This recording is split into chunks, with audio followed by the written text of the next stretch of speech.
ক্রোয়েশিয়ার ওয়ার্ক পারমিটের বিভিন্ন তথ্য নিয়ে এই ভিডিওতে আলোচনা করব, সঙ্গেই থাকুন। ক্রোয়েশিয়া একটি সেনজেনভুক্ত রাষ্ট্র। ক্রোয়েশিয়াতে ভিসা প্রসেসিং পদ্ধতিটি একটু জটিল হলেও সময় একটু বেশি লাগলেও নিশ্চিতভাবে ক্রোয়েশিয়ার ভিসা লাভ করা যাচ্ছে। ক্রোয়েশিয়াতে আমরা একটি নির্ধারিত কোম্পানিতে বাইক রাইডার বা ফুড ডেলিভারির কাজের জন্য অনেক লোকের রিকোয়ারমেন্ট পেয়েছি।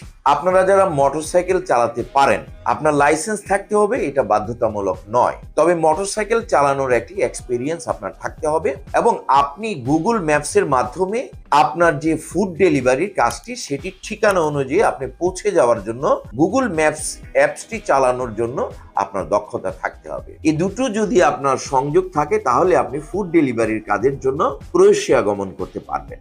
এছাড়াও ক্রোয়েশিয়াতে কনস্ট্রাকশন সেক্টরে প্রচুর পরিমাণে কাজের সুযোগ রয়েছে, বিশেষ করে যারা টেকনিক্যাল সাইডে দক্ষ রয়েছেন, যেমন রড